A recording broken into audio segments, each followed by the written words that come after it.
क्यों बढ़े? 50% लोग लक्ष्य का निर्धारण कर लेते हैं पर उसे पूरा नहीं कर पाते हैं और उन 50% लोगों में से मैं और आप भी हैं।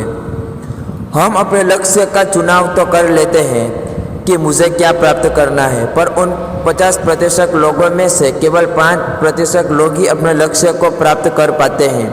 ऐसा इसलिए होता है कि जैसे कि हम अपने लक्ष्य प्राप्ति की ओर कदम बढ़ाते हैं तभी ही कोई ना कोई समस्या उत्पन्न हो जाती है और हम हार मान लेते हैं। मैं भी कई लक्ष्य का निर्धारण करता हूँ, जैसे कि रात को 2 विषय का रिवीजन करूँगा, पर जब पढ़ने बैठता हूँ तो आधे घंटे में ही मन उबलने लगता है और मैं लक्ष्य से वंचित रह जाता हूँ और वह लक्ष्य बीच में ही अधूरा रह जाता है। इसका समाधान इस वीडियो में बताया गया है, जिसे सुनकर आप उन 5% लोगों में शामिल हो सकते हो। यह कहानी बहुत ही सुंदर तरीके से वीडियो में बताई गई है, जिसे हर एक वाक्य में गहरी शिक्षा छुपी हुई है। और ख़ास बात यह है कि यह बहुत ही प्रेरक कहानी है, जिसे पढ़कर आप अपने लक्ष्य को दुगने जोश के साथ प्राप्त कर सकते हैं। और आखिर में कुछ ऐसे टिप्स भी हैं जो आपकी सफलता को 10 गुना तक बढ़ा देती है। तो कहानी का मजा लीजिए और एक गहरी सांस के साथ इसे सुनिए। लक्ष्य का निर्धारण।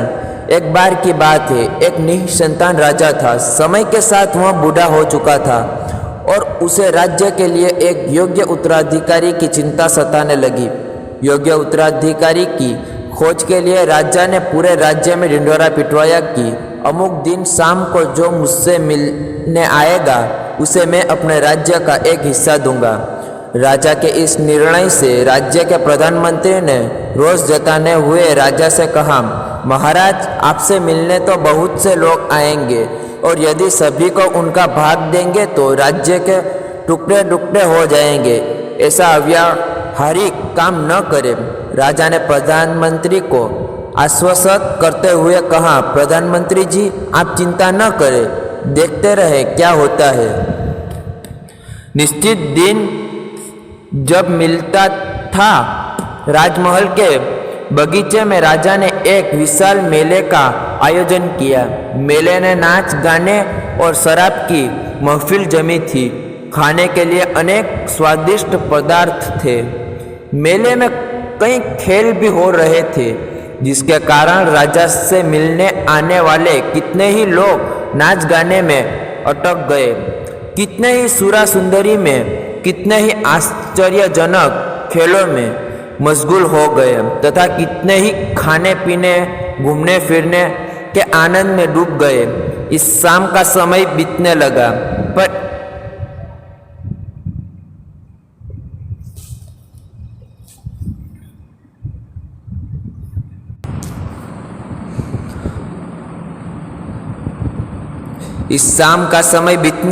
पर इन सभी के बीच एक व्यक्ति ऐसा भी था जिसने किसी चीज की तरफ देखा भी नहीं, क्योंकि उसके मन में निश्चित ध्येय था कि उसे राजा से ही मिलना है।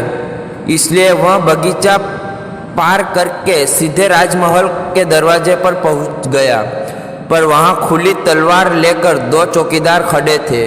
उन्होंने उसे रोका, पर वह रुकने वाला कहाँ था। उनके रोकने को अनदेखा करके और चौकीदारों को धक्का मारकर वह दौड़कर राजमहल में चला गया, क्योंकि वह निश्चित समय पर राजा से मिलना चाहता था। अब जैसे ही वह अंदर पहुंचा, राजा उसे सामने ही मिल गए और राजा ने कहा, मेरे राज्य में कोई व्यक्ति तो ऐसा मिला जो किसी प्रलोभन में फंसे बिना अपने ध्येय तक पहुंच सका। तुम्हें मैं आधा नहीं, पूरा राजपाट दूंगा। तुम ही मेरे उत्तराधिकारी बनोगे। वह व्यक्ति खुश हुआ कि वह जिस लक्ष्य से आया था उसका फल मिल गया। वह बिना किसी रुकावट के चक्कर में आए अपने लक्ष्य को प्राप्त करने में सफल रहा। कहानी की सीख। उस व्यक्ति को दृढ़ संकल्प ही उसे उसके लक्ष्य पर स्थिर बनाए रखिए।